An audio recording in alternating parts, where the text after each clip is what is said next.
All right, everybody, welcome back. We are here to do another deep dive. Today, we are talking about a book that I feel like I've heard about for years, but only just recently sat down to read myself. Oh, really? Yeah, Rich Dad, Poor Dad by Okay. Robert Kiyosaki. It's a classic. It is. And I was like, wait a minute, I've never actually read this book. I Yeah. just heard about it for years. So I was Mhm. like, all right, time to finally dive in. It's definitely one of those that I feel like anybody who is interested in personal finance has at least heard of, even if they haven't picked it up. Yeah, and even if you haven't read it, I feel like you probably know some of the basic concepts. Yeah. Like, assets versus liabilities. Right. The idea of the rat race. Yep.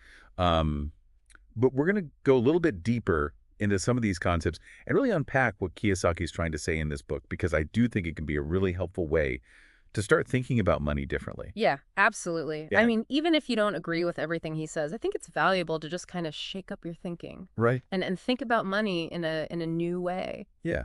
And I think that's really what the book is all about. It's not necessarily a step-by-step guide to getting rich, Right. but it's more about changing your mindset Exactly. about money Mm. so that you can be more financially successful. So with that being said, let's dive in and talk about some of the key takeaways from Rich Dad, Poor Dad. So one of the central ideas of the book is this concept of the two dads, right? Yeah. You've got the poor dad, who is Robert's biological father, and then you have the rich dad, who is his friend's father. And they both have very different views on money and wealth. Right. And it's really interesting to see how he contrasts those two perspectives throughout the book. Yeah, and I think it's a really effective way to kind of highlight some of these key lessons, because you can see how different mindsets lead to different outcomes. Absolutely. So the poor dad represents kind of the conventional thinking about money. He's got a good job, Right. he works hard, he believes in getting a good education, but he struggles financially. Yeah, he's always kind of living paycheck to paycheck, Exactly. worried about money. Whereas the rich dad, he's an entrepreneur. He doesn't have a traditional job. He focuses on building assets. Right. And he's all about financial freedom. So I think that's one of the first big takeaways from the book, is that it's not just about how much money you make. Yeah. It's about how you think about money and how you use it. And what your goals are for your money ultimately. Right, exactly. So let's talk about one of the, I think, most famous concepts from Rich Dad, Poor Dad, which is the difference between assets and liabilities. Yeah. I feel like this is something that people quote all the time. Yeah, for sure. So can you give us a little bit of a refresher on what assets and liabilities are? Sure. So, I mean, in the simplest terms, an asset is something that puts money in your pocket. Okay. And a liability is something that takes money out. Right. So an asset could be something like a rental property Okay. that you're collecting rent from every month, or it could be a business that's generating profits, All right. or it could be stocks that are paying dividends, or even something as simple as a savings account that's earning interest. Whereas a liability would be things like your car loan Yeah. or your credit card debt, Your mortgage. your mortgage, exactly. Any kind of debt. Right, any kind of debt that you have to make payments on. Okay, so it's not just about owning things. It's about owning things that are actually working for you Exactly. and putting money in your pocket. Yeah, and it's really about changing your mindset to think about everything in terms of its cash flow. Okay. Is this thing bringing me money or is it costing me money? Right. So even a house, which we traditionally think of as an asset, Right. can actually be a liability if you're not careful. Absolutely. If your mortgage payment is really high Yeah. and you're, spending a lot of money on maintenance and repairs and things like that, it could definitely be a liability. Okay, so that's a really important distinction.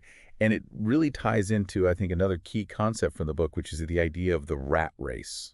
Yeah. So for people who haven't read the book or maybe need a little bit of a reminder, what is the rat race? Yeah. So the rat race is basically the cycle of working for money, Right. spending all the money you make, and then working more to make more money to spend. Right. You're just kind of stuck on this hamster wheel. Yeah, you're stuck in this endless loop, Yep. and you never really get ahead. And I think a lot of people can relate to that even if they're making a good income. Oh, absolutely. They feel like they're just kind of treading water. Right. They're just making enough to cover their expenses. Yeah. And they never really have anything left over to invest or to save for the future.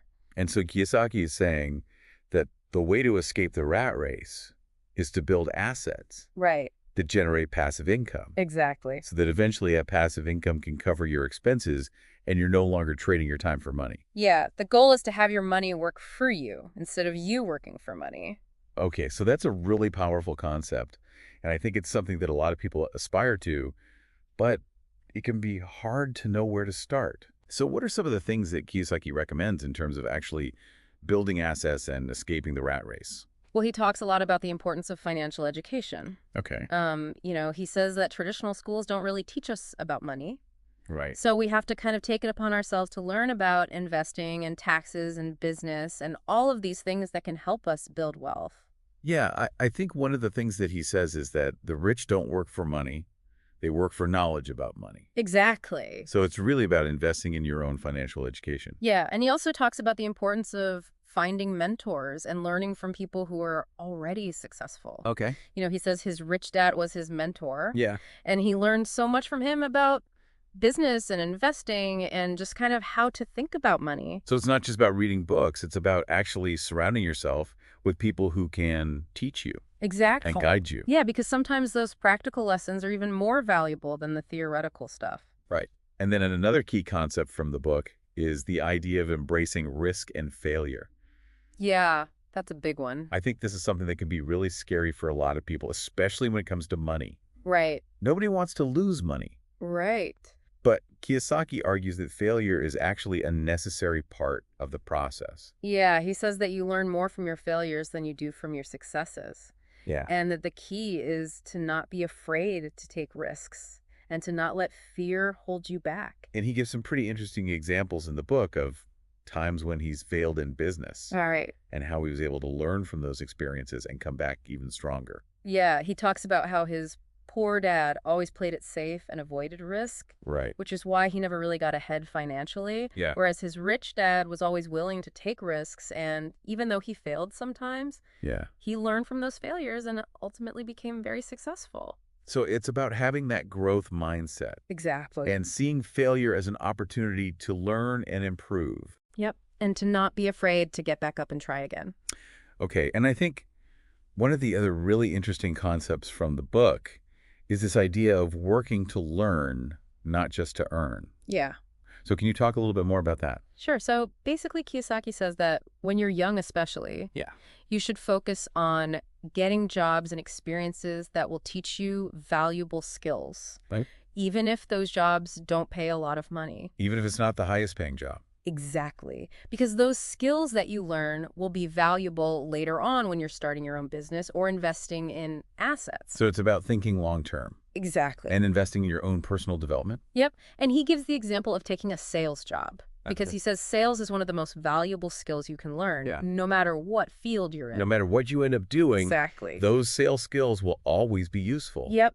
And he says that even though he didn't like sales at first, he forced himself to learn it because he knew it would be valuable in the long run. And that ended up serving him really well later on. Absolutely. Okay, so I think we've covered a lot of ground here. Yeah. We've talked about the two dads, Yeah. assets and liabilities, Right. the rat race, Yep. financial education, risk and failure, The importance of learning. working to learn. And I think all of these ideas really tie back to this central message of the book, which is that you have the power to change your financial future. Exactly. It's not about luck or circumstance. It's about taking control of your finances, educating yourself, and building assets that work for you. Right. And changing your mindset about money. Exactly. Yeah. So for anyone listening out there who is maybe feeling inspired to take control of their finances, what is one small step that they can take today to start putting these ideas into practice? Well, I mean, I think a good first step is just to start tracking your expenses. Okay.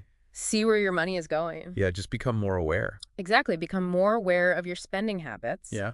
And then from there, you can start to identify areas where you can maybe cut back and free up some money to start investing. And then maybe take that money and invest it in a book about personal finance. Absolutely. Or take a course or find a mentor. Yep. There are so many resources available now. It's really just about taking that first step.